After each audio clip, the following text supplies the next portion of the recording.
Good morning, people, or afternoon or evening, whatever it is, wherever you're at, and whatever time you're watching this. But it is November 4th here in St. George, Utah, Zone 8B. And last night we had freezing temperatures. The city of St. George said that it was 34 degrees, but I have this nice little weather gauge dehicker thingy, and it said it was 32 degrees. Even dropped down to 31. So let's see what happens at 32 degrees. These are the cucumbers, all dead. So you can tell that the leaves are drooping and they're actually pretty firm. We have our cabbage that's doing actually really good, still doing fine with it, freezing temperatures. And then over here, watermelon and cantaloupe, toast. It has been slowly dying each night because it's been getting down to 40 degrees, but this freeze really kind of pushed it over. Pineapple guavas, doing great. Good. So they should be fine with freezing temperatures. The peach tree still is huge, looking great. It is about 12 feet tall. This peach has slowly been letting go of the leaves on the inside. You can see it's really opening up. So the freezing temperature is affecting the leaves. They're easily just coming off. So I am going to stop watering the trees. Asian pear, some dead leaves. They're coming in here with the nice fall colors. Other peach tree is looking okay. Nectarines looking okay. Cherry tree looking okay with freezing temperatures. All right, let's look at the persimmons. Persimmon doing great. Other persimmons doing good. 3 persimmons over there doing good. Persimmon. And then we have 2 plums, or pluots, I should say. There's the plumecot tree. It has slowly just been going down. Oh, and look, a ladybug. Ta-da! Hi, ladybug. Pomegranate, still doing okay. So even with this light freeze, things have not died down very much. I have some pomegranates that I need to pick. Speaking of pomegranates, if they start to split, that means that they're ready to eat. So I should take these off and eat them. I wait until they split. Because to me, that's the way that I can determine that they are ripe. Other ones that I've picked that are not ripe, you can determine if they're ripe by the sound.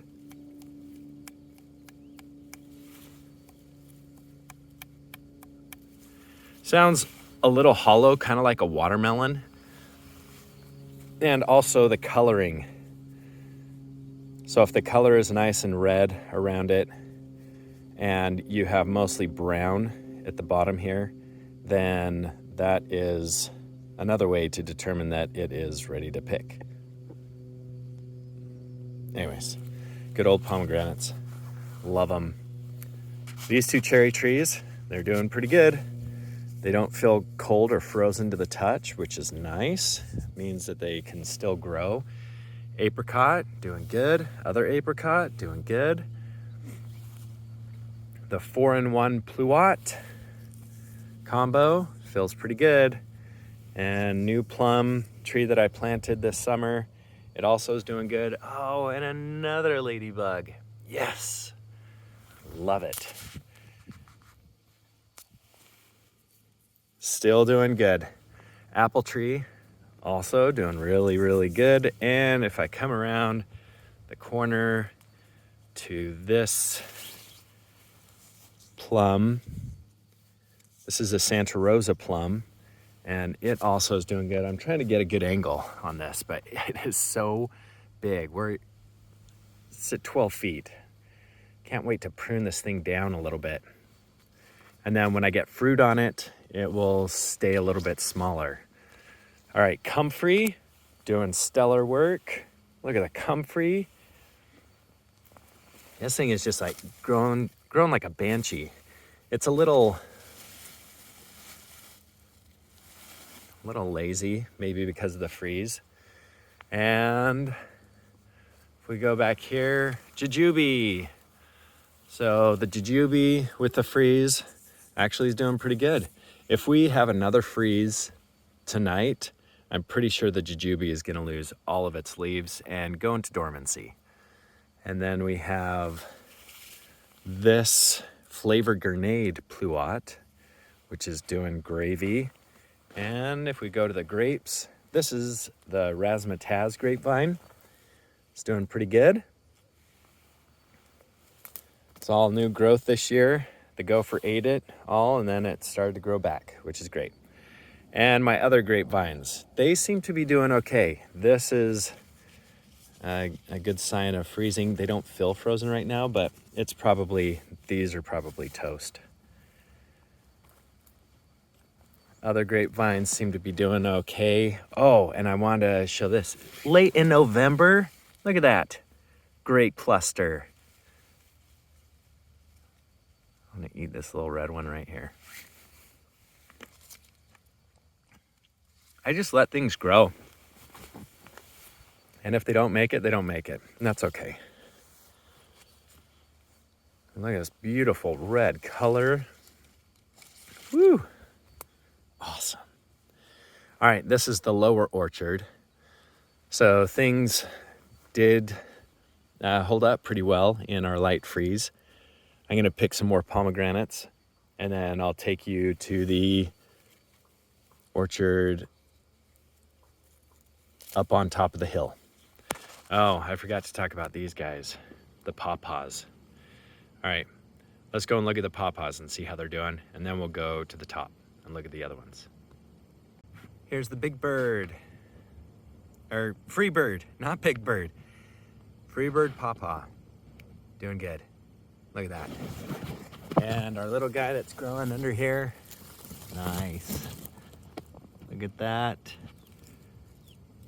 Good color, no death yet. This one, oh wow, okay. Well, not so good, but it still has new growth, still growing. Most of the growth is fallen off. That's all good. Hope it'll make it. Here's the Prima. Yes, the Prima is looking stellar. Still no fall colors yet. Look at that. Good color. Man, I love it. I'm letting some of these other little bushes and stuff grow that are relatively close around it because I need to increase the microclimate for these pawpaws so that they don't have just this nice little cover that's sitting over it. And they have other green to help keep temperature down or absorb some of that heat energy. All right, we're gonna go up the hill now to the top. All right, I don't know if this is normal for muscadines. Sorry about the airplane. But I mean, this seems to hold up pretty good. It doesn't feel like it's frozen. And the coloring is looking good. Just a couple of weeks ago, they started drooping and the new growth just kind of died off. And the old growth has been staying on there. Color looks fine, I think. Goomies, they're doing great. The Tillamook, nice. The Scarlet, good color, good feel. They're not frozen.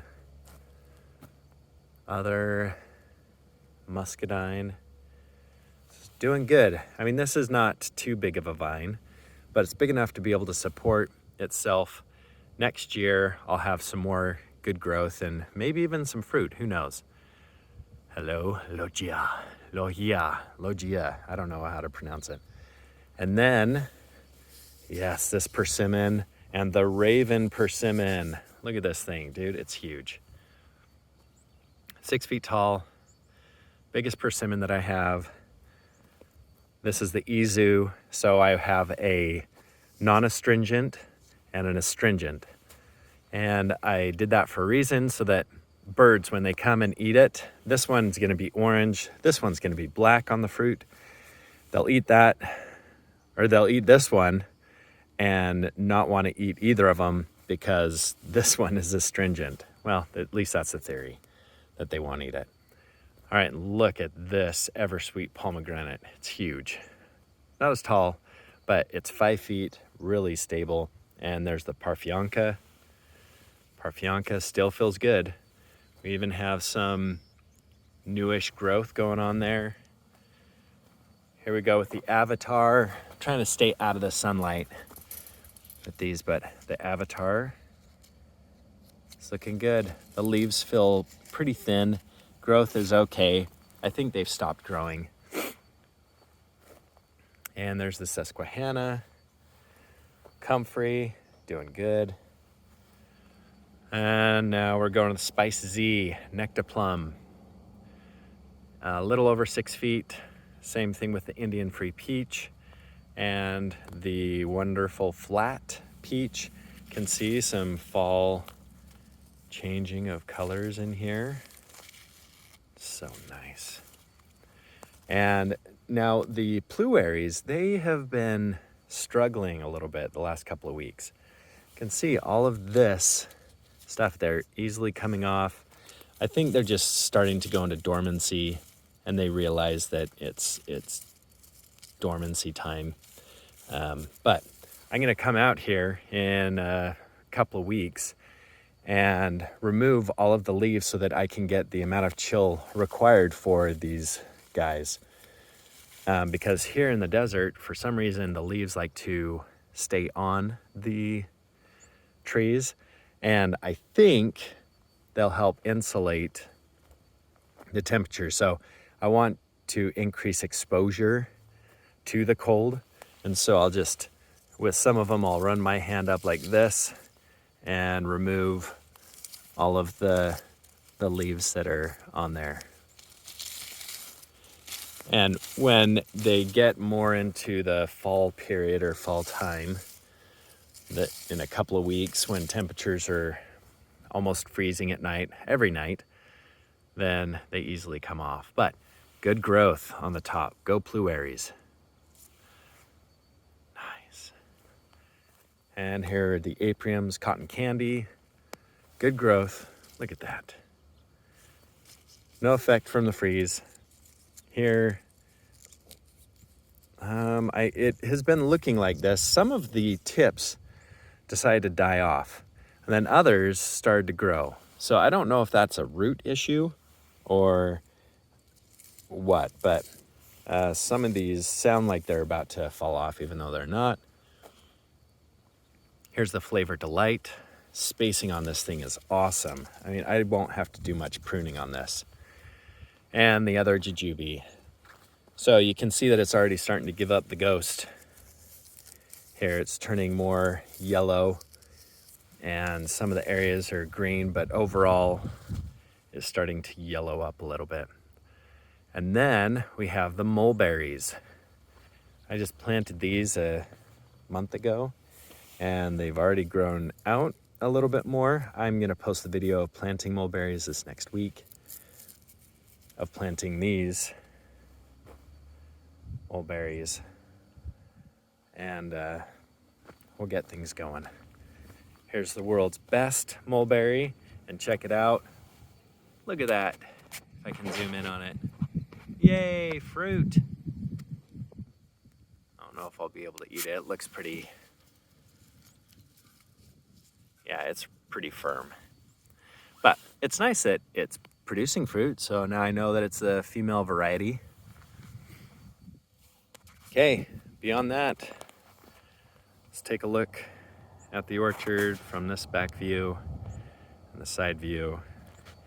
Now I need to go to work in that studio, get some painting done. I hope you enjoyed this video.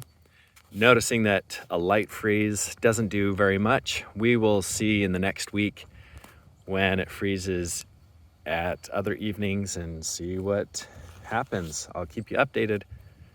Sorry about the loud noise. This is day number 2 after freeze. So it is November 5th, and you can see the pineapple guavas doing good. Good coloring, no issues. Nice, strong, more pineapple guava. Losing more leaves on the peach. And look at the persimmon. So this Hannah persimmon is definitely curling up. It's losing color. That freeze really got to it. It's getting crispy. Woo! Crispiness. Also, these rootstocks persimmon. Yeah, listen to that. More toast, toast, toast. All right. Here's the mulberry, white mulberry. You can see the leaves are curling and dying. So this is after day 2 of a freeze. The Sajo persimmon. Oh, there it is. A little cracky. Cracky. This other rootstock persimmon. So persimmons don't do very good in the freeze. Here's more rootstock persimmon. I'm not sure exactly what kind of rootstock it is, but if we look at the plum, no issue. I just watered these. Not any issues. The jujubes, no issues. I mean, with the pawpaws, these pawpaws, no issues. The pomegranate is holding up pretty good, but in the spring when the pomegranate died due to freezing temperatures, it took more than a couple of days for the temperatures to really make a change. Not much change on this one. More yellow on the Asian pear. Cherries are doing really good, actually. So holding up very nice. Apples holding up pretty good. Other pomegranate. Pluot. Doing pretty good. Looks like some aphids are going on here. I need to spray this down. Some type of little bug. I'm going to spray it with dormant oil this winter so that I don't have the same issue that I got this last spring with this tree. This plum is dying off. It was starting to die off a little bit anyways, but it's on its way out. Apricot, still holding together, still holding on. Looks like the edges are getting a little bit crispy in these higher ones. So there's about 8 feet high, getting a little bit more crispy. You can tell by the color change in the leaf. The jujube, still holding together. Hasn't died yet. The jujube died last time it froze. It took a couple of days. So we should be getting another freezing temperature tonight, but I just thought I would come out and update all of you. Like, yep, jujube's starting to give up the ghost on it. But try this out and see how well it works. Another pluot, but look at the grapevines.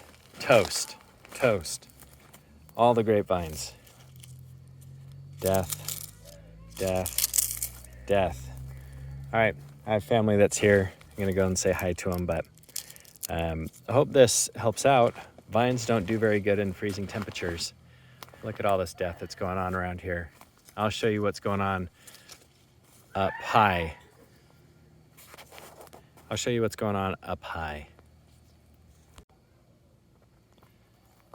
All right, I haven't shown these before, but my wife got these for my birthday. They're pistachios. That one's doing good. That one also is doing good.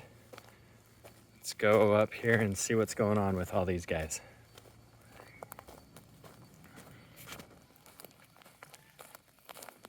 Muscadine. Doing good with freezing temperatures. Yep, all the muscadine's doing good. What about the gummies? Gummy still feels good. Tillamook, and then Well, some of the stuff has fallen down a little bit of death. Good on the muscadine. And here we are on this persimmon that is up here. Oh yeah, look at that. Raven persimmon, not liking the freezing temperature. All right, and it's holding up though. Some of these parts are just dying off, which is okay. And pomegranate doing good. And here we are with the pawpaw. Nice. Even the comfrey. These are covered, so freezing stuff on top of those is not going to make too much of a difference. Good work on the peaches. A little bit of death going on in the peaches and the aprium. A little bit of death going on in the center there. Tips are feeling tired, if that's a possibility. Apriums are doing, or sorry, those are the pluaries. These are the apriums. Apriums doing good. More apriums. And then the jujube. After a second day of freeze, yep, we got a little bit of death going on. This is gonna just fall down and it will be toast. And then we have the mulberries that are sitting up here. This mulberry, a little crusty on some of the edges. And this other mulberry. Yep. Mulberries do not like the freezing temperatures, but they love the heat. All right, I hope that was beneficial for all of you. Seeing the second day, it's beneficial for me so that I can see what's going on with the amount of days and when things are freezing. So I hope you all have an excellent weekend.